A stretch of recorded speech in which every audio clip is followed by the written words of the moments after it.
So our next couple of slides, we're going to look at the idea of, okay, now that we know kind of what DNA is and kind of how it works, how can we make use of that? If we're starting to think like scientists, if we're going to start thinking about experiments, and we want to start learning how these genes might be affecting different traits, especially trying to look at behavioral traits, how do we actually do that? How do we get in there and start studying genetics? And we're going to talk about a couple of methods that allow us to manipulate DNA. So the first of these is called recombinant DNA procedures. So we're going to be recombining DNA to start making use of the DNA that we have. So this technique is going to be really helpful if we have, say, a gene that we want to work with. Maybe this gene is something that we already know what it does. Maybe it produces a particular protein that we want to use. Or even cooler, maybe it's a gene that we know it's a gene because we can see sort of the start and the end of this gene, but we don't know what it does. So we can use a recombinant DNA procedure to isolate that gene, to make extra copies of it, and then to start playing with it. And so if we think of our strand of DNA and we have sort of our gene here, and then we have another gene here, maybe there's another one over here. If we care about this particular gene, we can use some enzymes, which are just, these are molecules, mostly proteins, but they are different molecules that are designed to cut DNA.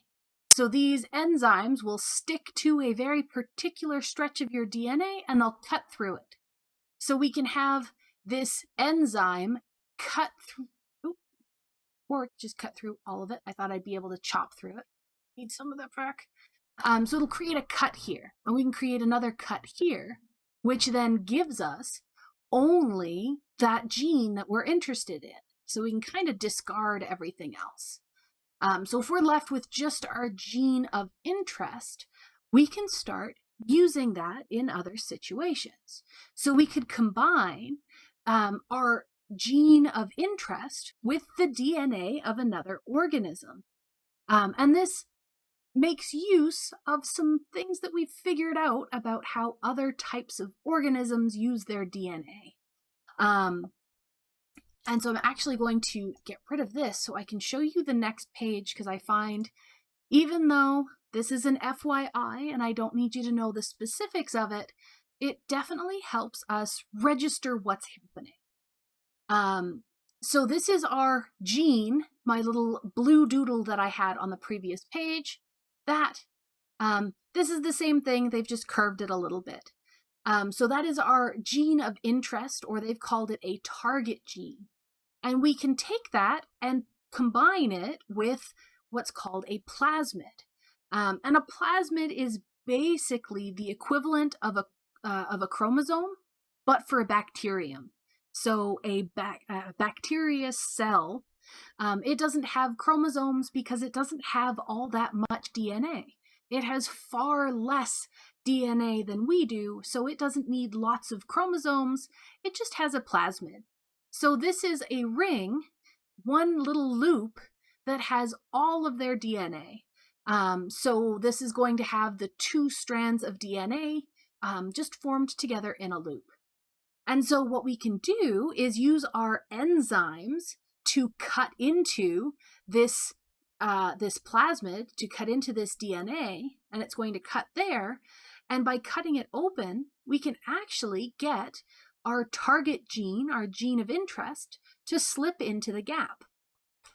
And it's, that's all well and good. Now we have this plasmid that has extra DNA in it, but why do we care? What are we going to do now? Well, we can make use of the fact that the bacteria normally has plasmids and is going to treat it just like it would its own DNA. So whenever that cell makes a copy of itself, if it decides to divide and you go from one bacterium into two, now you suddenly have two copies of your gene because that cell makes a copy of this, and one goes to one cell and one goes to the other. And so if that one bacterium divides and you let it go over and over and over again, you might end up with 1,000 copies. If you have 1,000 different bacteria cells, now you're going to have 1,000 copies of this gene that you were interested in. And so you can start doing a bunch of other things. So maybe you just wanted lots of copies of this particular gene so that you could send it off to get sequenced. Maybe you want to figure out what the order is of your base pairs. Where are the A's and the T's and the C's and the G's? What order are they located in? So you could get 1,000 copies or 100,000 copies from this bacteria plasmid, and then send it out so that somebody could tell you what the order is of your bases. Or we could start using it to make the products of whatever that gene is supposed to do. So they say here, so you can duplicate that gene, so you can make lots of extra copies so that you could copy it, or you can get lots of things, lots of copies of the proteins that gene makes. So if you notice here, we have our target gene was insulin gene. So this is the gene that makes insulin. So if we give this bacteria a gene that makes insulin, and then we give it all of the pieces to make insulin, you could have a whole bunch of petri dishes with bacteria that just make insulin all the time, which is actually how we get a lot of our insulin, is just hijacking a bacterium's inner workings and giving it the materials to make insulin. So that's one of the really cool ways that you can use this procedure. By recombining our DNA, sticking it into another organism, we can then see what that gene is producing. So we can use it to get our sequence of the order of our bases, or we could get it to give us whatever the product is, whatever that gene is coding for, and you can start seeing how that affects things. So what is it making the bacteria do? It's not super helpful if we're looking at behaviors, but it's neat if you're seeing, okay, well, this gene made all of these bacteria produce insulin, so that gene must be responsible for insulin production. So lots of neat ways you can use that. Our next technique is a little bit more helpful in terms of behavioral traits, and almost a little bit less complex, depending on how deep we think about it. And this technique is a gene knockout procedure. And so it is kind of just what it sounds like. So you're going to alter a specific gene so it can't function. So you are going to knock out the functionality of a gene. And this can be done a bunch of different ways. So we talked about how genes can be activated or deactivated by different processes within the cell.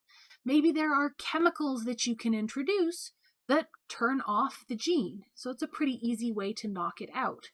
You can also use some more complex procedures. Maybe you can use some more of those enzymes to damage that particular gene so it doesn't function anymore.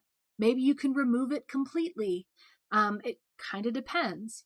But once you deactivate or knock out this gene, you can see how that organism's behavior changes. So if we were looking at a gene that caused anxious behavior in mice, if you deactivate that gene and then put a mouse in a wide open room, which for mice is something they really dislike, and so a normal mouse in an open room would behave very anxiously. They would try and hide. They wouldn't move much. They'd try and get to the edge of the room. But if we've knocked out a gene, and that gene is related to anxious behavior, by stopping that gene from functioning, maybe we don't see that anxious behavior anymore. So if we don't know what a gene does, but damaging that gene or knocking it out in some way changes a behavior in a particular fashion, then we can kind of figure out what that gene was doing, what pathways it was involved in, and what behaviors it's affecting. Now, as always, there are a couple of things to consider, and the first of these is behaviors are usually a little bit more complex than that. It's very unlikely that you're going to see a single gene that's driving a behavior. So there usually isn't going to be one gene that is responsible for anxious behaviors. There's usually lots of genes. So it could be a polygenic trait. And not only are there going to be multiple genes involved, there can also be multiple systems involved. So maybe hormones are involved, maybe perception is involved. So even though knocking out a particular gene changes a particular behavior, you can't necessarily be sure exactly what you've changed. It's a lot more complex than we would like it to be. So there's lots of other things to keep in mind. And so both of these procedures can be helpful, but we have to take their results sort of with a grain of salt. So you have to be critical of what you're seeing, because we can't know for sure exactly what's going on at the genetic level. So that's always good to consider. And so our next slide is talking about a field of kind of relating to everything we've talked about so far. So if we've talked about our genes and our genetics and heritability and how all this stuff works, if we want to look specifically at behaviors and the genetics of those behaviors, we're probably looking at the field of behavior genetics or something close to that. And so behavior genetics is going to look specifically at how the genetic and environmental components can lead to changes in behavior.